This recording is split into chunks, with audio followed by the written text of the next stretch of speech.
ನಿನ್ನೆ ನ್ಯಾಯಮೂರ್ತಿ ನಾಗಪ್ರಸನ್ನ ಅವರು ತಮ್ಮ ಆದೇಶವನ್ನು ಉಚ್ಚಾರ ಮಾಡುತ್ತಿದ್ದಂತೆಯೇ ಈ ಎಲ್ಲ ಬೆಳವಣಿಗೆಗಳು ಹೆಚ್ಚು ಕಡಿಮೆ ಹೀಗೆ ಆಗುವ ಹಂತವನ್ನು ತಲುಪಿಯಾಗಿತ್ತು. ಆದರೆ ಇವತ್ತು ನಿನ್ನೆ ನಾವು ನಿಮಗೆ ಹೇಳುತ್ತಿದ್ದಂತೆ ಮೂಲ ದಾವೆ ಇದ್ದಂತಹ ಸೆಷನ್ಸ್ ನ್ಯಾಯಾಲಯದಲ್ಲಿ ನ್ಯಾಯಮೂರ್ತಿಗಳಾದ ಸಂತೋಷ್ ಗಜಾನನ ಭಟ್ ಅವರು ತಮ್ಮ ತೀರ್ಪನ್ನು ಕಾಯ್ದಿರಿಸಿದ್ದರು. ಅದನ್ನು ಇವತ್ತು ಅವರು ಕೊಟ್ಟರು. ಬಹಳ ಎಂದರೆ ಮೊದಲನೆಯ ತೀರ್ಪು ಅಂದರೆ ನಿನ್ನೆ ಹೈಕೋರ್ಟಿನಲ್ಲಿ ರಾಜ್ಯಪಾಲರ ಅಧಿಕಾರವನ್ನು ಎತ್ತಿ ಹಿಡಿದರೆ ಈ ತೀರ್ಪಿನಲ್ಲಿ ಇನ್ನೂ ಆಳವಾಗಿ ಹೋದಂಗೆ ಕಾಣಿಸ್ತಾ ಇದೆ ಮೇಲ್ನೋಟಕ್ಕೆ. ಕಾರಣ ಮುಖ್ಯಮಂತ್ರಿಗಳ ಪತ್ನಿ ಪಾರ್ವತಿ, ಮುಖ್ಯಮಂತ್ರಿಗಳ ಬಾಮೈದ ಮಲ್ಲಿಕಾರ್ಜುನ ಸ್ವಾಮಿ, ಭೂಮಿಯನ್ನು ಮಾರಾಟ ಮಾಡಿರುವ ವ್ಯಕ್ತಿ ದೇವರಾಜು ಹಾಗೂ ಇತರರ ವಿರುದ್ಧ ನೇರವಾಗಿ FIR ಅನ್ನು ದಾಖಲಿಸಿ ತನಿಖೆ ಮಾಡಿ ಎಂಬ ಸ್ಪಷ್ಟ ಆದೇಶವೇ ಬಂದಿದೆ. ಕೋರ್ಟೇ ಹೇಳಿದೆ. There is no appears to be a confusion ಆ ಸಂಬಂಧದಲ್ಲಿ. ಮತ್ತು ಮುಂದುವರಿದ ಭಾಗದಂತೆ ಕಾಣಿಸುತ್ತಿರುವ ನನಗೆ ಈ ತೀರ್ಪಿನಲ್ಲಿ ನ್ಯಾಯಮೂರ್ತಿಗಳು 4 ಕಾಯ್ದೆಗಳನ್ನು ಉಲ್ಲೇಖ ಮಾಡುತ್ತಿದ್ದಾರೆ. ಆ 4 ಕಾಯ್ದೆಗಳ ಅಡಿಯಲ್ಲಿ ತನಿಖೆಯನ್ನು ನಡೆಸಬೇಕು ಅಂತ. A, Indian penal code. B, ಎರಡನೆಯದು ಪ್ರಿವೆನ್ಷನ್ ಆಫ್ ಕರಪ್ಷನ್ ಆ್ಯಕ್ಟ್, ಭ್ರಷ್ಟಾಚಾರ ನಿರೋಧ ಕಾಯ್ದೆ. C, prohibition of benami properties transaction act, benami ಆಸ್ತಿಗಳ ವರ್ಗಾವಣೆ ವ್ಯವಹಾರ. ಮತ್ತು D, land grabbing prohibition act ಅಂದರೆ ಭೂ ಕಬಳಿಕೆ ನಿಷೇಧ ನಿಗ್ರಹ ಕಾಯ್ದೆ. ಅದಕ್ಕೆ 4ರಲ್ಲೂ ಆಗಲಿ, ಇದು ಖಾಸಗಿ ಪ್ರಕರಣವಾಗಿ ಆಗಲಿ. ಅಸಲಿ ಸಂಕಷ್ಟ ಮುಖ್ಯಮಂತ್ರಿಗಳಿಗೆ ಈಗ ಪ್ರಾರಂಭವಾಗಿದೆ. ಪ್ರಕ್ರಿಯೆಗೆ ಇದ್ದ ತೆರವು ಬೆನ್ನಲ್ಲೇ ಜನಪ್ರತಿನಿಧಿಗಳ ನ್ಯಾಯಾಲಯ ಇವತ್ತು ಮಧ್ಯಾಹ್ನ ಈ ಆದೇಶವನ್ನು ನೀಡಿದೆ. ಮುಖ್ಯಮಂತ್ರಿಗಳ ವಿರುದ್ಧ ಲೋಕಾಯುಕ್ತ ತನಿಖೆಗೆ ಆದೇಶವನ್ನು ಕೊಟ್ಟಿದೆ. ಹಗರಣ ಸಂಬಂಧ CRPC ಸೆಕ್ಷನ್ 156(3) ಅಡಿಯಲ್ಲಿ ತನಿಖೆ ನಡೆಸಿ CRPC ಸೆಕ್ಷನ್ 156 ತನಿಖೆ ನಡೆಸಿ 173 ಪ್ರಕಾರ CRPCನಲ್ಲಿ ಒಂದು ವರದಿಯನ್ನು 3 ತಿಂಗಳ ಒಳಗಾಗಿ ತಮ್ಮ ನ್ಯಾಯಾಲಯಕ್ಕೆ ಸಲ್ಲಿಸಬೇಕು ಎಂಬ ಆದೇಶವನ್ನು ಕೊಟ್ಟಿದ್ದಾರೆ. ಮಾನ್ಯ ನ್ಯಾಯಮೂರ್ತಿಗಳಾಗಿರುವಂತಹ ಶ್ರೀ ಸಂತೋಷ್ ಗಜಾನನ ಭಟ್ ಅವರು ಈ ಆದೇಶವನ್ನು ಕೊಟ್ಟಿದ್ದಾರೆ. ಮುಡಾ ಕೇಸಲ್ಲಿ CM ಪಾತ್ರದ ಬಗ್ಗೆ ತನಿಖೆ ನಡೆಸುವ ಅಗತ್ಯವಿದೆ ನ್ಯಾಯಮೂರ್ತಿಗಳು ಹೇಳ್ತಾ ಇರೋದು. ಹೀಗಾಗಿ ತನಿಖೆಗೆ ಆದೇಶ ಕೊಡಬೇಕು. ನ್ಯಾಯಮೂರ್ತಿಗಳೆಲ್ಲ ದೂರುದಾರರು ಹೇಳಿದ್ದು. ಹೀಗಾಗಿ ಆದೇಶ ಕೊಡಬೇಕು ಎಂದು ಸ್ನೇಹಮಯಿ ಕೃಷ್ಣ ಅನ್ನುವರು ಸಲ್ಲಿಸಿದ ಅರ್ಜಿಯ ವಿಚಾರಣೆ ಕುರಿತು ಈ ಆದೇಶ ಬಂದಿದೆ. ಸಹಜವಾಗಿ ಅರ್ಜಿ ಹಾಕಿದವರು ನಮಗೆ ಸಂತೋಷ ಅಂತ ಹೇಳಿದ್ದಾರೆ. ಮೊದಲು ಲೆಟಸ್ ಸಿ ನೋಡ್ಬಿಡೋಣ. ಅವರಿಬ್ರು ಏನೇ ಹೇಳಿದ್ದಾರೆ ನೋಡೋಣ ಸರ್. ನೋಡ, ಮೊದಲನೇ ಜಯ ಸಿಕ್ಕಿತ್ತು, ಇವತ್ತು 2ನೇ ಜಯ ಸಿಕ್ಕಿದೆ. ಹಾಗಾಗಿ ನಮ್ಮ ಒಂದು ಹೋರಾಟಕ್ಕೆ ಮತ್ತಷ್ಟು ಬಲ ಬಂದಿದೆ. ಏನು ಸಿದ್ದರಾಮಯ್ಯ ಆರೋಪ ಮಾಡಿದ್ವಿ ಅದು ಮೇಲ್ನೋಟಕ್ಕೆ ಸತ್ಯದ ಕಂಡು ಬಂದಿರೋದ್ರಿಂದ ರಾಜ್ಯ ಉಚ್ಚ ನ್ಯಾಯಾಲಯ ಆದೇಶ ಮಾಡಿದೆ. ಇವತ್ತು ಜನಪ್ರತಿನಿಧಿ ವಿಶೇಷ ನ್ಯಾಯಾಲಯ ಆದೇಶ ಮಾಡಿದೆ. ಹೀಗಾಗಿ ನಮ್ಮ ಆರೋಪಕ್ಕೆ ಒಂದು ಬಲವಾದ ಒಂದು ಸಾಕ್ಷ್ಯ ಸಿಕ್ಕಿದೆ ಅಂತ ಹೇಳ್ಬೋದು. ಹೈಕೋರ್ಟ್ ಅಬ್ಸರ್ವೇಷನ್ ಒಂದು 2 ಮೆನ್ಷನ್ ಮಾಡಿದ್ದಾರೆ. ಈಗ ಅವರು he's of the opinion that we have made out a case. ಅದಕ್ಕೆ ಅವರು ಲೋಕಾಯುಕ್ತ ಮೈಸೂರನ್ನ ಡೈರೆಕ್ಟ್ ಮಾಡಿದ್ದಾರೆ. ಒಂದು ನಿನ್ನೆ ಆನರಬಲ್ ಹೈಕೋರ್ಟ್ ಸಿಂಗಲ್ ಬೆಂಚ್ ಆರ್ಡರ್ನ ಅವರು ಚಾಲೆಂಜ್ ಮಾಡ್ತಾರೋ ಇಲ್ವೋ ಅದೊಂದು. ಇನ್ನೊಂದು ಇವತ್ತು order again it's set back. It is up to them. ನಮ್ಗೆ ಅಕಸ್ಮಾತ್ ಅನ್ಸಿದ್ರೆ ಇದು ಫೇರ್ ಆಗಿ ನಡೆಸ್ತಾ ಇಲ್ಲ ಅಂತ ಆವಾಗ ನಾವು ಚೇಂಜ್ ಆಫ್ ಏಜೆನ್ಸಿ ಅಂತ ಕೇಳ್ಕೊತೀವಿ. All right. ಅದನ್ನು ಈ ಎಲ್ಲ ತೀರ್ಪುಗಳನ್ನು ಪ್ರಶ್ನಿಸುವ ಹಕ್ಕು ಮತ್ತು ಅಧಿಕಾರ ಮುಖ್ಯಮಂತ್ರಿಗಳು ಮತ್ತು ಅವರ ಕುಟುಂಬಕ್ಕೆ ಸಂಬಂಧಪಟ್ಟವ್ರಿಗೆಲ್ಲ ಇದೆ, ಇಲ್ಲ ಅಂತ ಹೇಳಲಿಕ್ಕೆ ಬರಲ್ಲ. ಫಸ್ಟ್ ಲೆಟಸ್ ಸಿ ಇವತ್ತು ನ್ಯಾಯಾಲಯ ಮಾನ್ಯ ಗರ್ತ್ಯವೆತ್ತ ನ್ಯಾಯಮೂರ್ತಿಗಳು ಏನು ಹೇಳಿದ್ದಾರೆ ಅನ್ನೋದನ್ನ ನೋಡ್ಬಿಡೋಣ. ನಂತರ ಈ ಆದೇಶದ ಪರಿಣಾಮಗಳೇನು ಮತ್ತು ಏನು ಮಾಡಬಹುದು ಈಗ ಮುಂದಕ್ಕೆ ಅವರು ಲೋಕಾಯುಕ್ತದಲ್ಲಿ ಅದನ್ನು ನೋಡೋಣ. ಅದರ ನಂತರ ಆ ತನಿಖೆಗೆ ವ್ಯಾಪ್ತಿಗೆ ಇದು ಹೇಗೆ ಬರುತ್ತೋ ಬರಲ್ವೋ, ಕೇಳ್ತಾರೋ ಬಿಡ್ತಾರೋ ಏನು ಅಂತಾರೋ ಅದನ್ನ ಆಮೇಲೆ ನೋಡೋಣ. 3 ಜ್ಞಾಪಕ ಇಟ್ಕೊಳ್ಳಿ. ಜನಪ್ರತಿನಿಧಿಗಳ ಕೋರ್ಟ್ ಹೇಳಿದ್ದು ಹೀಗೆ: acting under the section 156(3) of the code of criminal procedure code, ಅವ್ರು ಇಂಗ್ಲೀಷಲ್ಲಿ ಹೇಳಿರೋದು, the jurisdictional police that is superintendent of police ಅಂದರೆ SP, Karnataka Lokayukta Mysuru, is hereby directed to register the case, investigate and file a report under 173 of the CRPC. ಭಾಳ ಸ್ಪಷ್ಟವಾಗಿ ಮುಗಿಸ್ಬಿಟ್ಟಿದ್ದಾರೆ ಕೆಲಸ. ಅದರಲ್ಲಿ okay, ಯಾವ ಆಂಬಿಗ್ಯೂಟಿಗಳ ಜಾಗ ಇಲ್ಲ. ಕೇಸನ್ನು ದಾಖಲು ಮಾಡಿ ಈ ಸೆಕ್ಷನ್ನಲ್ಲಿ ಓಕೆ, ಮತ್ತು ಈ ಸೆಕ್ಷನ್ನಿನ ನಿಯಮದ ಪ್ರಕಾರ ನನಗೆ ವರದಿಯನ್ನು ಕೊಡಿ. SP ಲೋಕಾಯುಕ್ತ ಮೈಸೂರು ಅವರು ಕೊಟ್ಟಾಗಿದೆ. ಕರೆಕ್ಟ್. Yes sir. ಅಂದರೆ ಡಿಸೆಂಬರ್ 24ರ ಒಳಗೆ ಈ ತನಿಖಾ ವರದಿ ಘನತೆವೆತ್ತ ನ್ಯಾಯಾಲಯದ ಮುಂದೆ ಬರಬೇಕು. ಹಾಗಾಗಿ ಅವರ ಪ್ರಕರಣವನ್ನು ಆ ದಿನಾಂಕಕ್ಕೆ ಮುಂದಕ್ಕೆ ಹಾಕಿದ್ದಾರೆ. ಕಾಲ್ ಆನ್ 24/12/2024 ಅಂದರೆ ಡಿಸೆಂಬರ್ 24ಕ್ಕೆ ಮುಂದಕ್ಕೆ ಹಾಕಿದ್ದಾರೆ. ಏನು ಅಭಿಪ್ರಾಯ ಕೊಟ್ಟಿದೆ ನ್ಯಾಯಮೂರ್ತಿಗಳು ಈ ಆದೇಶವನ್ನು ಮಾಡುವಾಗ? ಏನು ಅಭಿಪ್ರಾಯ ಕೊಟ್ಟಿದ್ದಾರೆ ನೆಕ್ಸ್ಟ್ ನೋಡೋಣ. Yes sir. ಮೂಡ ಜಮೀನು ಸ್ವಾಧೀನ ನಂತರ ಪರಿಹಾರ ನಿಗದಿ ಆದಂಗೆ ಇದೆ, ನಂಬರ್ 1. ನಂಬರ್ 2, ಪರಿಹಾರ ನಿಗದಿ ಬಳಿಕವೂ ಡಿನೋಟಿಫಿಕೇಶನ್ ಆಗಿದೆ. ನಂಬರ್ 2, ಅಬ್ಸರ್ವೇಷನ್ಸ್ ಇದು ನ್ಯಾಯಮೂರ್ತಿಗಳಲ್ಲಿ. 14 ನಿವೇಶನಗಳ ಹಂಚಿಕೆ ಕಾನೂನು ಬಾಹಿರವಂತೆಯೇ ಇದ್ದಂಗಿದೆ. ಇದು ದೇವರಾಜು ಎಂಬವರ ಹೆಸರಿನಲ್ಲಿ ನಕಲಿ ಡಿನೋಟಿಫೈ ಆಗೋಗಿದೆ. ಮಾಲೀಕರಲ್ಲದ ದೇವರಾಜು ಇಂದ ಭೂ ಮಾರಾಟವಾಗಿದೆ. ಹಾಗಾಗಿ prevention of corruption act, PC act ಅಂದರೆ ಭ್ರಷ್ಟಾಚಾರ ನಿರೋಧ ಕಾಯ್ದೆ 17A ಅಡಿಯಲ್ಲಿ ರಾಜ್ಯಪಾಲರ ಅನುಮತಿ ಏನು ಬಂದಿದೆ ಈ ಪ್ರಕರಣದಲ್ಲಿ ಅದನ್ನು ನಾವು ಪರಿಗಣಿಸಿದ್ದೇವೆ. ಅಂದರೆ ನ್ಯಾಯಮೂರ್ತಿಗಳು ತಗೊಂಡಿದ್ದಾರೆ ಆನ್ ರೆಕಾರ್ಡ್ಗೆ. ಅದರ ಆಧಾರದ ಮೇಲೆ ಹೈಕೋರ್ಟ್ ಜಡ್ಜ್ಮೆಂಟು, ಹೈಕೋರ್ಟ್ ಆಧಾರದ ಮೇಲೆ ಇವರು ಪರಿಗಣಿಸಿದ್ದಾರೆ. ತನಿಖೆಗೆ CM ಹಿಂಜರಿಯಬಾರದು ಎಂಬ ಹೈಕೋರ್ಟ್ ಆದೇಶ ಈ ಪ್ರಕರಣದಲ್ಲಿ ನ್ಯಾಯಮೂರ್ತಿಗಳು ಅಂದರೆ ಸೆಷನ್ಸ್ ಕೋರ್ಟಿನ ನ್ಯಾಯಮೂರ್ತಿಗಳು ಅದನ್ನು ಉಲ್ಲೇಖಿಸಿದ್ದಾರೆ. ಓಕೆ, ಸೊ ಬಹುಜನರ ಮುಂದೆ ಇರಬಹುದಾದ ಪ್ರಶ್ನೆಗಳು ಏನದು? 156, 246, 344, 1043 ಅಂತಂದ್ರೆ ನಮಗೆ ಏನ್ರಿ ಗೊತ್ತಾಗುತ್ತೆ ಅಂತ ಯಾರು ಅನ್ಬೋದು. CRPC 156 ಸಬ್ಸೆಕ್ಷನ್ ಅಂದರೆ ಉಪ 3 ಮ್ಯಾಜಿಸ್ಟ್ರೇಟರ ಆದೇಶದ ಮೇರೆಗೆ FIR ಅನ್ನು ದಾಖಲಿಸಬೇಕು. ಯಾಕೆ ಆ ಪರಿಸ್ಥಿತಿ ಬರುತ್ತೆ? ಪೊಲೀಸ್ ಠಾಣೆಗಳಲ್ಲಿ FIR ಅನ್ನು ದಾಖಲಿಸಲಿಲ್ಲ ಅಂದಾಗ ಬಹುಜನ ಈ ದೇಶದಲ್ಲಿ ಏನು ಅನ್ಕೊಂಡಿದ್ದಾರೆ ಅಂದರೆ ಮುಗೀತು ನಮ್ಮ ಕತೆ, ಪೊಲೀಸ್ನವ್ರು ಕೇಸ್ ತಗೋತಾ ಇಲ್ಲ. ಹಾಗಲ್ಲ, ಅವರು ಪ್ರತ್ಯೇಕವಾಗಿ ಖಾಸಗಿಯಾಗಿ ನ್ಯಾಯಾಲಯಕ್ಕೆ ಹೋಗಿ ಅರ್ಜಿಯನ್ನು ಕೊಟ್ಟು ಆದೇಶ ಪಡೆದು ಅದರ ಮೂಲಕ ತಂದು FIR ದಾಖಲಿಸಬಹುದು. ಈ ಪ್ರಕರಣವೂ ಅದೇನೇ.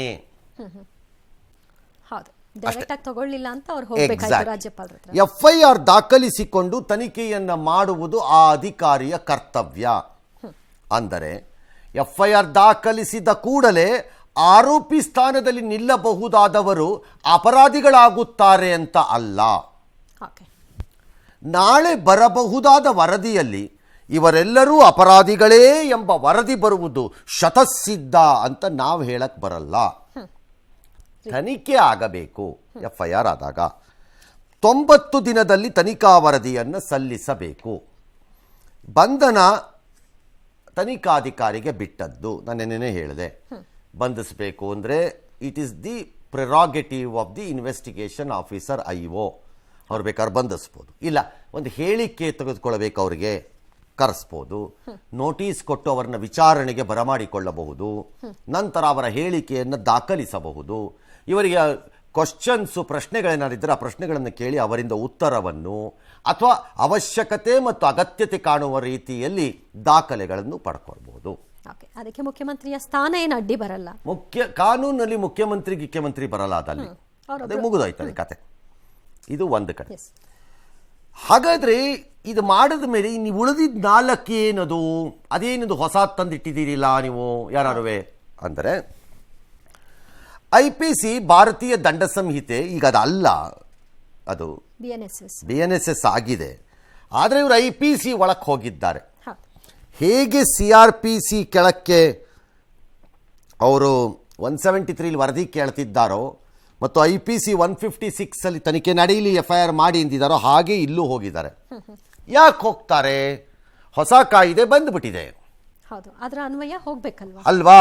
ಹಳೇದಕ್ಕೆ ಯಾಕೆ ಹೋಗ್ತಾರೆ ಇವರು ಅಂದರೆ, ಈ ಪ್ರಶ್ನಿತ ಹಗರಣ ಸ್ವರೂಪದ ಈ ಘಟನೆ ಅಥವಾ ಆರೋಪಗಳೇನಿವೆ ಇವೆಲ್ಲವೂ ಘಟಿಸಿರುವುದು ಆ ಅವಧಿಯಲ್ಲಿ ಓಕೆ, ಹಿಂದೆ IPC ಅನ್ನೋ ಲೆಕ್ಕಾಚಾರಕ್ಕೆ ಹೋಗಿದ್ದಾರೆ. ಒಂದು ವೇಳೆ ಇದನ್ನೇ ಅಸ್ತ್ರವಾಗಿಟ್ಟುಕೊಂಡು ಪ್ರಶ್ನೆ ಮಾಡಬಹುದು ಅಂತ ಕೆಲವರ ಮನಸ್ಸಿನಲ್ಲಿ ಬಂದಿರಬಹುದು. ನಾನು ಬಂದಿರಲ್ಲ ಅಂತ ಅನ್ಕೊಳ್ಳಲ್ಲ. ಏನು ಸರ್?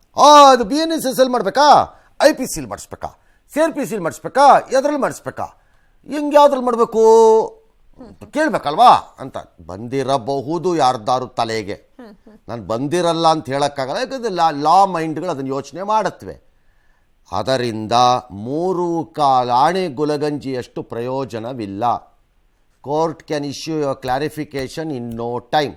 ಅದಕ್ಕೆ ಆ ಮೂಲಕ ಸಮಯ ವ್ಯರ್ಥವಾದೀತು ಮತ್ತು ಸಮಯವನ್ನು ಖರೀದಿ ಮಾಡಿಕೊಳ್ಳಬಹುದು ಬೇಕಾದರೆ. ಬಟ್ ಪ್ರಯೋಜನವೇನು? ಓಕೆ, ಕಾರಣ ಬಹು ಸರಳ. ತನಿಖಾಧಿಕಾರಿಯಾದವರು ನ್ಯಾಯಾಲಯದ ತೀರ್ಪನ್ನು ನಾಳಿದ್ದೋ ಸ್ವೀಕರಿಸಿಕೊಂಡು ನಾನು FIR ಹಾಕೋಕ್ಕಾಗಲ್ಲ, ನಾನು ಇದೆಲ್ಲ ಸ್ಟಡಿ ಮಾಡಿಬಿಟ್ಟು ಹೇಳ್ತೀನಿ ಅಂತಂಬಿಟ್ಟು ಅವ್ರು ಇಷ್ಟ ಬಂದಷ್ಟು ಟೈಮ್ ತೊಗೊಳಕ್ಕೆ ಬರಲ್ಲ. ಯಾಕೆ ಅಂದರೆ ತನಿಖಾಧಿಕಾರಿಗೆ ಆ ಹಕ್ಕೇ ಇಲ್ಲ, ಸಮಯ ತೆಗೆದುಕೊಳ್ಳಕ್ಕೆ ಆ ಹಕ್ಕೇ ಇಲ್ಲ. His duty is option A, ಆಯ್ಕೆ 1 FIR ಹಾಕುವುದು. ಓಕೆ, ಹಾಗಾದರೆ ಆಪ್ಷನ್ ಬಿ ಆಯ್ಕೆ 2 FIR ಹಾಕುವುದು. ಹಾಗಾದರೆ ಆಪ್ಷನ್ 3C ಆಯ್ಕೆ 3 FIR ಹಾಕುವುದು. ಬೇರೆ ಮಾರ್ಗನೇ ಇಲ್ಲ. ಅಷ್ಟೇ ಅವ್ರ ಕೆಲಸ. He cannot sit on a judgment over the sessions court ಜಡ್ಜ್ಮೆಂಟ್ಗೆ. ಓಕೆ, ನಾನು ಈ ಜಡ್ಜ್ಮೆಂಟ್ ಎಲ್ಲ ಓದಿದ್ದೀನಿ, ಇದು ಸರಿ ಇಲ್ಲ ಅನ್ನಿಸ್ತಾ ಇದೆ, FIR ಹಾಕೋಕ್ಕೆ ಯೋಗ್ಯವಿಲ್ಲ ಇದು ಅಂತ ಬರೆಯೋಕ್ಕೆ ಬರಲ್ಲ. ಬೇಕಿದ್ರೆ FIR ಹಾಕಿ ಈ ಆರೋಪದಲ್ಲಿ ಹುರುಳಿಲ್ಲ ಎಂಬ ತೀರ್ಮಾನಕ್ಕೆ ಅವ್ರು ಬೇಕಾದ್ರೆ ಬಂದ್ಕೋಬೋದು. ವರದಿಯಲ್ಲಿ ಏನು ಬರ್ತದೆ ಹಂಗೆ ಬರ್ಬೋದಷ್ಟೇ. He has no other option but to straight away register it. FIR ಆಗಬೇಕಷ್ಟೇ. ಅದಕ್ಕೆ ಪದೇ ಪದೇ ಯಾವಾಗಲೂ ಹೇಳೋದು, FIR ಆದ ಕೂಡಲೇ ಆರೋಪಗಳು ಸ್ಥಿರವಾಯಿತು ಅಂತಲ್ಲ. ಕಾರಣ ಸುಪ್ರೀಂ ಕೋರ್ಟ್, ಹೈಕೋರ್ಟ್ ಮತ್ತು ಇನ್ನಿತರ ನ್ಯಾಯಾಲಯಗಳ ಆದೇಶ ಏನಿದೆ ಅಂತಂದರೆ, ಯಾರಾದರೂ ದೂರು ತೊಗೊಂಬಂದಾಗ FIR ಮಾಡಿ, FIR ಮಾಡಲ್ಲ ಅನ್ಬೇಡಿ, ಅದನ್ನೇ ಸ್ವೀಕಾರ ಮಾಡಲ್ಲ ಅಂದ್ರೆ ಹೇಗೆ? ಅದನ್ಬೇಡಿ. ಆದರೆ ಆ FIR ಅಲ್ಲಿ ಅವನು ಕೊಡುತ್ತಿರುವ ದೂರುದಾರ ಹೇಳುತ್ತಿರುವುದೆಲ್ಲ ಪರಮಸತ್ಯವೆಂದು, ಭಗವದ್ಗೀತೆಯ ಮಗದೊಂದು ಭಾಗವೆಂದೂ ಪರಿಗಣಿಸಬೇಕಾಗಿಲ್ಲ. ಅದನ್ನು ತನಿಖೆಯಲ್ಲಿ ನಿರ್ಧಾರ ಮಾಡಬೇಕೇ ಹೊರತು FIR ಹಾಕೋದರಲ್ಲಿ ಅಲ್ಲ. ಹಾಗಾಗಿ ಅಲ್ಲೊಂದು ಇಲ್ಲೊಂದು ಕೇಳಿಪಟ್ಟೆ ಈ ತೀರ್ಪು ಬಂದ ಮೇಲೆ ಆ ರೀತಿ ಏನೋ ಆಗತ್ತಂತೆ ಅಂತ. ಹಂಗಾಗಬಾರ್ದು, ವಿಚಾರಣೆ ಅಷ್ಟೇ, ವರದಿ ನಂತರ ಕೊಡೋದಷ್ಟೇ ಅಂತ. ಹಂಗಾಗಬಾರ್ದದು, ಹಂಗಾಗಲ್ಲ. Okay, Yes, sir. ಸೊ 4 ಕಾಯ್ದೆಗಳನ್ನು ತಂದಿಟ್ಟಿದ್ದಾರೆ ಮಾನ್ಯ ನ್ಯಾಯಮೂರ್ತಿಗಳು. 4 ಕಾಯ್ದೆಗಳನ್ನು ಉಲ್ಲೇಖಿಸಿದ್ದಾರೆ ಅವ್ರ ತೀರ್ಪಲ್ಲಿ. ಯಾವ್ಯಾವುದು? IPC-ನಲ್ಲಿ 120B, 166, 403, 420 ಆಬ್ವಿಯಸ್ಲಿ ಪಿತೂರಿ, ಚೀಟಿಂಗು, ವಂಚನೆ ಇದೆಲ್ಲ ಅಲ್ಲಿ ಬರ್ತಾ ಇದೆ. ಪ್ರಿವೆನ್ಷನ್ ಆಫ್ ಕರಪ್ಷನ್ ಆ್ಯಕ್ಟ್ ಅಂದರೆ ಭ್ರಷ್ಟಾಚಾರ ನಿರೋಧ ಕಾಯ್ದೆ ಅಡಿಯ 9 ಮತ್ತು 13 ಅಡಿಯು, ಬೇನಾಮಿ ವ್ಯವಹಾರ ನಿಷೇಧ ಕಾಯ್ದೆ ಅಡಿಯಲ್ಲಿ 53, 54 ಅಡಿಯಲ್ಲಿಯೂ, ಹಾಗೂ ಭೂ ಕಬಳಿಕೆ ನಿಗ್ರಹ ಕಾಯ್ದೆಯ ಅಡಿ ವಿವಿಧ ಸೆಕ್ಷನ್ಗಳಲ್ಲಿ ಈ ತನಿಖೆಯನ್ನು ನಡೆಸಬೇಕು ಎಂಬ ಸ್ಪಷ್ಟತೆ ಇದೆ. ಹೌದು, ಇದನ್ನು ಬಿಟ್ಟು ತನಿಖಾಧಿಕಾರಿಗಳು ತನಿಖೆ ಮಾಡೋಕ್ಕಾಗಲ್ಲ. ಇದಕ್ಕೆ ಬೇಕಾದ್ರೆ ಹೊಸದೇನಾದ್ರು ಇದ್ರೆ ಅವ್ರು ಸೇರಿಸ್ಕೊಂಡು ತನಿಖೆ ಮಾಡ್ಕೋಬೋದು. ಓಕೆ, ತನಿಖೆ ಹಂತದಲ್ಲಿ ಹೆಚ್ಚುವರಿ ಅವ್ರು ಮಾಡಕ್ಕೆ ಬರಲ್ಲ. ಈಗ ಅವರು ನ್ಯಾಯಮೂರ್ತಿಗಳು ಈ ಭೂ ಕಬಳಿಕೆ ನಿಗ್ರಹ ಕಾಯ್ದೆ ಯಾಕೆ ತಂದಿದ್ದಾರೆ? ಅದೇನಿಲ್ಲ, ಅದು ಬೇಡ ಬಿಡ್ರಿ, ಅದನ್ನ ಅಂತ ಮಾಡಕ್ಕೆ ಬರಲ್ಲ. ಆ ಆಯ್ಕೆ ಅವ್ರಿಗಿರಲ್ಲ. His duty is now to take the judgment copy, register an FIR, conduct an inquiry, whatever may be outcome, ಅದರಿಂದ ಏನೇ ಬೇಕಾದರೂ ಹೊರಕ್ಕೆ ಬರಬಹುದು, ಆ ವರದಿಯನ್ನು ಯಥಾವತ್ತು ತೆಗೆದುಕೊಂಡು ಹೋಗಿ ನ್ಯಾಯಾಲಯಕ್ಕೆ ಕೊಡುವುದು ಅಷ್ಟೇ. ಎಸ್ ಸರ್, ಈಗ ತೀರ್ಪಿನ ಅಂಶ ತನಿಖೆ ಮೇಲೆ ಯಾವ ರೀತಿ ಪರಿಣಾಮ ಬೀರಬಹುದು ಅಂತ ಸರ್? ತೀರ್ಪಿನ ಅಂಶ ತನಿಖೆ ಮೇಲೆ ಪರಿಣಾಮ ಬೀರುತ್ತೆ ಅಂತ ನಾನು ಹೇಳೋಕ್ಕಾಗಲ್ಲ. ಯಾವ ನ್ಯಾಯಮೂರ್ತಿಗಳು FIRನ ರಿಜಿಸ್ಟರ್ ಮಾಡಿ ಎಂದಾಗಲೋ ಅಥವಾ ಬೇಲ್ಗಳನ್ನು ಜಾಮೀನುಗಳನ್ನು ಕೊಟ್ಟಾಗಲೋ ಮಾಡೋ ಕಾಮೆಂಟ್ರಿ ಅಥವಾ ಅಬ್ಸರ್ವೇಷನ್ಸ್ ಏನಿರುತ್ತೆ ಅದು ನಂತರ ತನಿಖೆಯ ಮೇಲೆ ಪ್ರಭಾವ ಬೀರಬೇಕು ಅಂತ ಅವ್ರು ಕೊಟ್ಟಿರಲ್ಲ. ಇದು ತೀರ್ಪಿನದು ತನಿಖೆ ಮೇಲೆ ಪರಿಣಾಮ ಬೀರುತ್ತೆ ಅಂತ ನಾನು ಅಂದ್ಕೊಂಡಿಲ್ಲ. ಓಕೆ, ನ್ಯಾಯಾಲಯ ಈ ದಾರಿಯಲ್ಲಿ ಸಾಗಿ ಅಂತ ಹೇಳಿದೆ ಅಷ್ಟೇ. ಓಕೆ, ಅಷ್ಟೇ ಹೇಳಿರೋದು. ಹೀಗೇ ಇರಬೇಕು ಇದರ ಅಂತಿಮ ಅಂತ ಅವ್ರು ಹೇಳಲ್ಲ. ಓಕೆ, ಅದನ್ನು ತನಿಖಾಧಿಕಾರಿ ತೀರ್ಮಾನ ಮಾಡಬೇಕು. ಈ ಪ್ರಕರಣದಲ್ಲಿ ತನಿಖಾಧಿಕಾರಿಗೆ ಇರುವ ಮಾರ್ಗಗಳೇನು? ತನಿಖೆಯಲ್ಲಿ FIR ಮಾಡ್ತಾರೆ, ರಿಜಿಸ್ಟರ್ ಮಾಡ್ತಾರೆ, ಕೇಸ್ ಮಾಡಬೇಕು, ತಗೋತಾರೆ, ಆದಮೇಲೆ ಕರೆಸ್ತಾರೆ, ಹೇಳಿಕೆ ಪಡೀತಾರೆ. CMದು ಪಡಿಬೋದು, CM ವೈಫ್ದು ಪಡಿಬೋದು, ಅವ್ರ ಪುತ್ರರದ್ದು ಪಡಿಬೋದು. ಸದ್ಯಕ್ಕೆ ಪುತ್ರರ ಹೆಸರು ಕಾಣಿಸ್ತಾ ಇಲ್ಲ ಇಲ್ಲಿ, ಬಾಮೈದಂದಿದೆ, ಯಾರ್ಯಾರ್ದೋ ಇದೆಲ್ಲ ಮಾಡ್ಬೋದು ಅವರು. ಬಟ್ ಇಲ್ಲೊಂದು ಟ್ರಬಲ್ ಇದೆ. ಏನದು ಅಂತಂದರೆ, ತನಿಖಾಧಿಕಾರಿಗೆ ವಿಪರೀತವಾಗಿ ಸ್ವತಂತ್ರ ಹಕ್ಕಿಯಂತೆ ರೆಕ್ಕೆಗಳನ್ನು ಬೀಸಿಕೊಂಡು ಹಾರಾಡಿಕೊಂಡು ತನಿಖೆ ಮಾಡಿ ತನಗೆ ಇಚ್ಛೆ ಬಂದಂತೆ ಹೋಗಿ ಮರದ ಮೇಲೆ ಕೂತ್ಕೊಳ್ಳೋಕ್ಕಾಗಲ್ಲ. ಯಾಕೆ ಸರ್? ಯಾಕೆ? ಇದು ಸಿವಿಲ್ ಮ್ಯಾಟರು. ತಪ್ಪಿದೆಯೋ ಸರಿ ಇದೆಯೋ, ಏನೇನು ಇದೆಯೋ ಆರೋಪಗಳ ರೂಪದಲ್ಲಿ ಈಗಾಗಲೇ ಸಾರ್ವಜನಿಕ ವಲಯದ ಬಳಿ ಎಲ್ಲವೂ ದಾಖಲೆಗಳು. ಮೂಲ ಜಮೀನು ಯಾರ್ದು? ಅವ್ರದ್ದು. ಆ ಮೂಲ ಜಮೀನಿಗೆ ಏನಾಯಿತು? ಹೀಗಾಯಿತು. ಆ ಜಮೀನಿಗೆ ನೋಟಿಫಿಕೇಶನ್ ಯಾರು ನೋಟಿಫೈ ಮಾಡ್ಕೊಂಡ್ರು ವಶಪಡಿಸ್ಕೊಳ್ಳೋಕ್ಕೆ? ಮೂಡ. ಯಾವತ್ತು ಮಾಡ್ಕೊಂಡ್ರು? ಇಲ್ಲಿದೆ ನೋಡ್ರಿ ದಾಖಲೆ.